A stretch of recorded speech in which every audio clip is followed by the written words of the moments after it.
Friends, welcome back to my YouTube channel Imperial Science की अद्भुत दुनिया। कैसे हैं आप सभी? Hope you all are very good. आज हम लोग बात करेंगे सेल के एक वेरी इंपॉर्टेंट कंपोनेंट्स के बारे में, सेल के एक बहुत ही महत्वपूर्ण अंग के बारे में जिसका नाम है माइटोकॉन्ड्रिया। आप लोगों ने माइटोकॉन्ड्रिया का नाम सुना होगा। माइटोकॉन्ड्रिया को power house of the cell कहा जाता है, कोशिका का ऊर्जा गृह या शक्ति केंद्र इसे कहा जाता है। आइए जानने का प्रयास करते हैं कोशिका के बारे में। एक झलक आपके सामने बोर्ड पे मैंने एनिमल सेल का फिगर बनाया हुआ है, जंतु कोशिका का फिगर बनाया हुआ है। आप यहाँ देख सकते हैं ये केंद्रक है और ये जो है कोशिका द्रव्य है, जिसके अंदर में 1 2 3 4 मैंने 4 माइटोकॉन्ड्रिया बनाया है।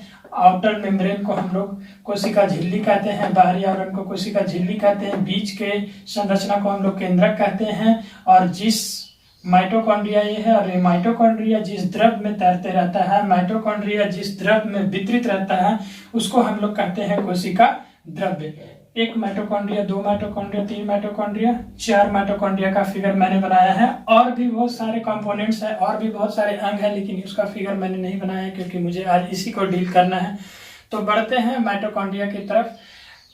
माइटोकॉन्ड्रिया की उत्पत्ति के आधार पर हम लोग देखते हैं माइटोकॉन्ड्रिया का फिगर, एडवांस फिगर मैं इस सेक्शन के बाद बनाऊंगा आपके सामने।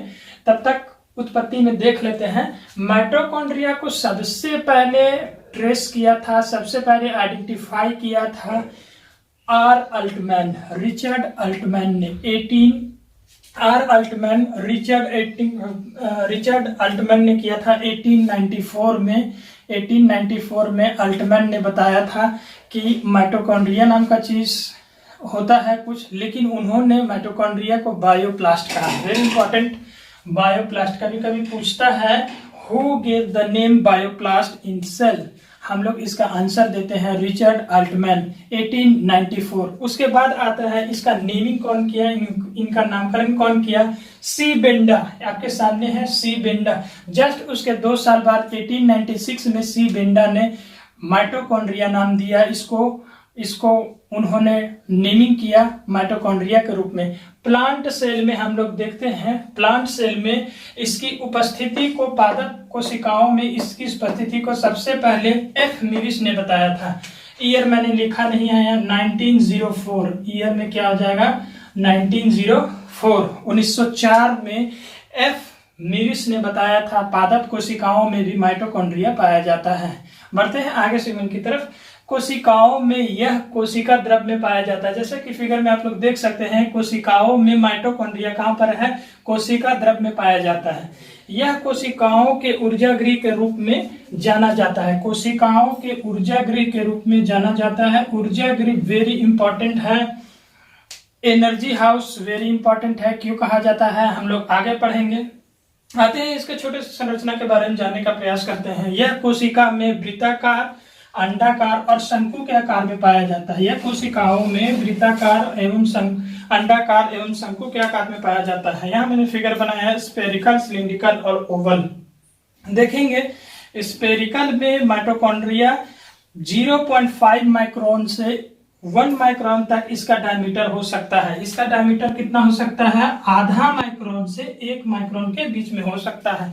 सिलिंड्रिकल माइटोकॉन्ड्रिया में क्या हो सकता है, 1.5 माइक्रोन से 5 माइक्रोन के बीच में ये लंबा हो सकता है। और ओवल वाले में 0.5 माइक्रोन से 1.25 माइक्रोन यानी कि 1.25 माइक्रोन तक हो सकता है। कोशिकाओं में माइटोकॉन्ड्रिया अलग अलग रूपों में, अलग अलग आकार में पाया जाता है। उनमें विभिन्नता भी पाई जाती है, उनमें कार्यों में कुछ विभिन्नता भी पाया जाता है। बढ़ते हैं आगे।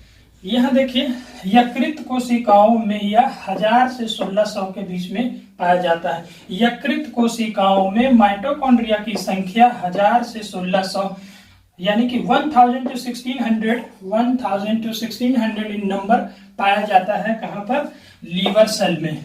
यहाँ आते हैं, सी अर्चिन एक जीव है जिसमें इसकी संख्या लगभग 14,000 से 50,000 तक होती है। 14,000 से 50,000 तक होती है, ये आप ध्यान दीजिएगा। 14,000 से 50,000 तक होती है।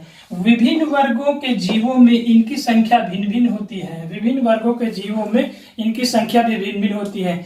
जीवों की उत्पत्ति, उनकी संरचना, उनकी आकार, उनके कार्यों के आधार पर माइटोकॉन्ड्रिया की संख्या में उनमें विभिन्नता पाई जाती है। और यही माइटोकॉन्ड्रिया की संख्या में विभिन्नता के कारण माइटोकॉन्ड्रिया में संरचना में विभिन्नता पाई जाती है। आकार एवं आकृति में विभिन्नता पाए जाने के कारण उनके कार्यों में भी विभिन्नता पाई जाती है। लास्ट पॉइंट हमारे यहाँ पर है, आकार में विभिन्नता के इस कारण में कार्यों में भी विभिन्नताएं पाई जाती है। कार्यों में भी विभिन्नताएं पाई जाती हैं। बढ़ेंगे आगे संरचना में और कुछ, तब तक इसे आप स्क्रीनशॉट ले लीजिए। बढ़ते हैं। यह कोशिका का एक महत्वपूर्ण एवं स्वतंत्र अंगक है जिसका अपना खुद का डीएनए एवं राइबोसोम होता है। ये बात बहुत इंपॉर्टेंट है, अभी तक खोज का विषय है, अभी तक वैज्ञानिक पता लगा रहे हैं आखिर माइटोकॉन्ड्रिया में अपना इनका इंडिपेंडेंट डीएनए पाया जाता है, सर्कुलर डीएनए पाया जाता है। आखिर क्यों ऐसा है, ये डीएनए माइटोकॉन्ड्रिया में क्यों पाया जाता है? सेल के किसी भी ऑर्गेनेल्स में, किसी भी अंगक में खुद का माइटोकॉन्ड्रिया, खुद का डीएनए किसी में नहीं पाया जाता है, सिर्फ और सिर्फ माइटोकॉन्ड्रिया में पाया जाता है। यह कोशिका एक महत्वपूर्ण एवं स्वतंत्र अंगक है जिसका अपना खुद का डीएनए एवं राइबोसोम होता है। माइटोकॉन्ड्रिया में जो द्रव पाया जाता है उसे मैट्रिक्स कहा जाता है। माइटोकॉन्ड्रिया में जो द्रव पाया जाता है उसे मैट्रिक्स कहा जाता है। फिर से हम लोग देखते हैं, ये बाहरी आवरण को, ये बाहरी लेयर को हम लोग बोलते हैं आउटर मेम्ब्रेन। इसके अंदर के लेयर को, जिसमें इसके अंदर के लेयर के बीच में आप ये ब्लैक ब्लैक डॉट देख रहे हैं, एक्चुअली ये एक लिक्विड है जिसे हम लोग मैट्रिक्स कहते हैं।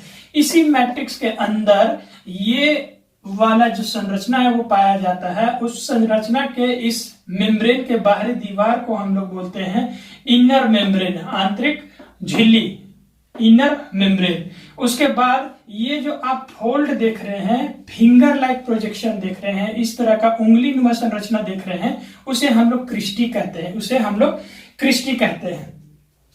इसके अंदर जो चीज डॉट डॉट देख रहे हैं वो राइबोसोम्स है, ऑक्सीजोम्स है। ये आप जो रेड कलर में इस तरह का स्पाइक्स देख रहे हैं, एक्चुअली में ये स्पाइक्स कुछ इस तरह से है। एक्चुअली में ये स्पाइक्स कुछ इस तरह का है जिसे हम लोग यहाँ पर हेड हो गया, ये हो गया, स्टॉक हो गया,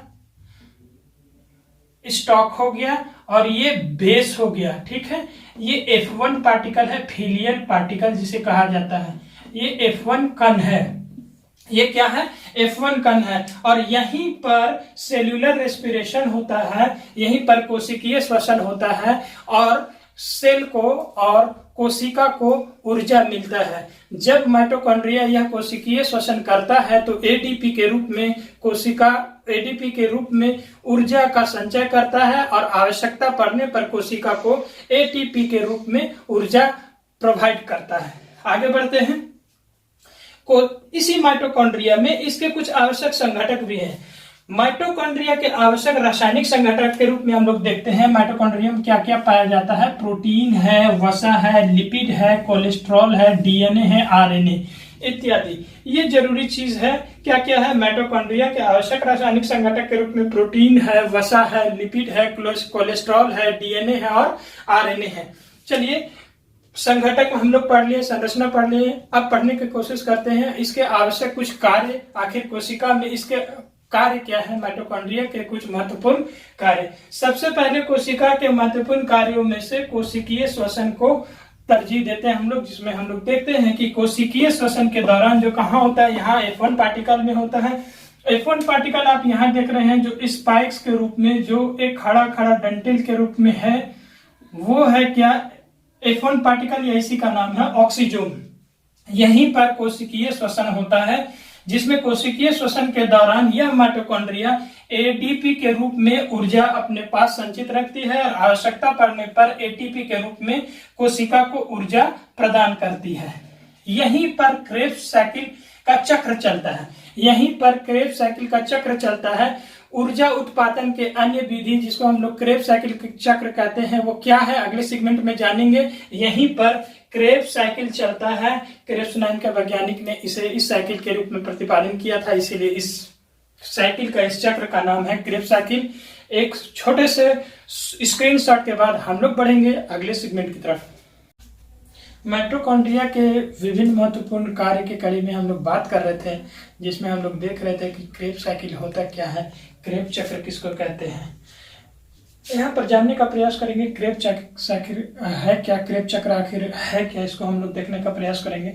ग्लाइकोलाइसिस प्रक्रिया द्वारा ग्लूकोज अणुओं का, यहाँ ध्यान देने वाली बात है, ग्लाइकोलाइसिस प्रक्रिया द्वारा ग्लूकोज अणुओं का पायरुविक अणुओं में टूटना, ग्लूकोज अणुओं का पायरुविक अणुओं में टूटना और इस पायरुविक अणुओं का फिर बाद में श्वसनीय एंजाइम के द्वारा उनका ऑक्सीकरण होना और ऊर्जा प्रदान करना, इसी को हम लोग सामूहिक रूप में क्रेब्स चक्र कहते हैं। एक बार मैं इसको पढ़ के बता दे रहा हूं। ग्लाइकोलाइसिस प्रक्रिया द्वारा ग्लूकोज अणुओं का पायरुविक अणुओं में टूटना और फिर विभिन्न श्वसनीय एंजाइमों द्वारा इनका ऑक्सीकरण होना तथा एटीपी के रूप में ऊर्जा प्रदान करने के चक्र को क्रेब्स चक्र कहते हैं या क्रेब्स साइकिल कहते हैं। इसे क्रेब नामक वैज्ञानिक ने बताया था कि माइटोकॉन्ड्रिया में एक ऊर्जा उत्पादन संबंधी बहुत महत्वपूर्ण प्रक्रिया का एक चक्र चलता है और इसी चक्र को उन्होंने अपने नाम के आधार पर नामकरण किया, जिसे हम लोग जानते हैं क्रेब्स साइकिल के रूप में। एक बार फिर से, ग्लाइकोलाइसिस के अणुओं का ग्लूकोज अणुओं में, ग्लाइकोलाइसिस प्रोसेस के द्वारा ग्लूकोज अणुओं का पायरुविक अणुओं में टूटना और उन पायरुविक अणुओं का विभिन्न रेस्पिरेटरी एंजाइम, श्वसनीय संबंधी एंजाइमों के मदद से के द्वारा उनका ऑक्सीकरण होना और एटीपी के रूप में ऊर्जा प्रदान करने के इस चक्र को हम लोग क्या कहते हैं, क्रेब्स चक्र कहते हैं। आगे बढ़ते हैं। कोशिका में ये माइटोकॉन्ड्रिया कोशिकीय संकेतन का काम करते हैं, को इन्फॉर्मेशन का भी काम करते हैं। अगर कोशिका में किसी भी चीज की गड़बड़ी हुई, कोशिका में कहीं कोई दिक्कत आती है, उसको इन्फॉर्मेशन, उसको संकेत के रूप में भी यह काम करती है। कौन? माइटोकॉन्ड्रिया। प्रकाशीय श्वसन के रूप में कार्य करती है। प्रकाशीय श्वसन क्या है? प्रकाशीय श्वसन का डायरेक्ट संबंध, सीधा संबंध प्रकाश संश्लेषण की क्रिया के द्वारा है। प्रकाश संश्लेषण की क्रिया में सूर्य के प्रकाश की अनुपस्थिति में हरे पौधे अपना भोजन स्वयं बनाते हैं। इसे हम लोग क्या कहते हैं? प्रकाश संश्लेषण की क्रिया कहते हैं। एक्चुअली होता क्या है कि सूर्य की रोशनी के द्वारा प्रकाश की किरणें कोशिका पर पड़ती है, पादप कोशिकाओं पर पड़ती है, जिससे कि उसका स्टोमेटा खुलता है और यहीं इसी सूर्य के प्रकाश के कारण, गर्मी के कारण स्टोमेटा का खुलना और बंद होना होता है। और इसी स्टोमेटा का खुलना और बंद होने से क्या होता है? गैसियस एक्सचेंज होता है, गैसों का आदान प्रदान होता है, कुछ कार्बनिक चीज अणुओं का टूटना संबंधी कुछ काम होता है यहाँ पर। इसीलिए इसे हम लोग कहते हैं क्या? प्रकाशीय श्वसन कहते हैं। माइटोकॉन्ड्रिया इस कार्य के लिए भी ऊर्जा प्रदान करता है, जिसे हम लोग प्रकाशीय श्वसन का कार्य भी इसी माइटोकॉन्ड्रिया के अंदर गिनते हैं। कोशिका के अन्य वृद्धि संबंधी कार्य भी माइटोकॉन्ड्रिया करता है।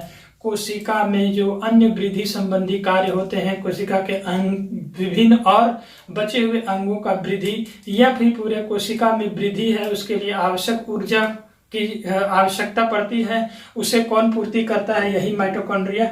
दोस्तों, उम्मीद है कि माइटोकॉन्ड्रिया से संबंधित सारी बातें मैंने आपसे शेयर कर दी हैं, सारी बता दी हैं। अगर मेरा ये एक्सप्लेन करने का तरीका, ये बताने का तरीका अगर आपको अच्छा लगता है तो इस वीडियो को लाइक करें, सब्सक्राइब करें और ज़्यादा से ज़्यादा शेयर करें। मेरी फर्स्ट इन्फॉर्मेशन, पहली इन्फॉर्मेशन पाने के लिए आप बेल आइकन को दबाना ना भूलें। तब तक आप लोग स्वस्थ रहें, सुरक्षित रहें। Thank you very much.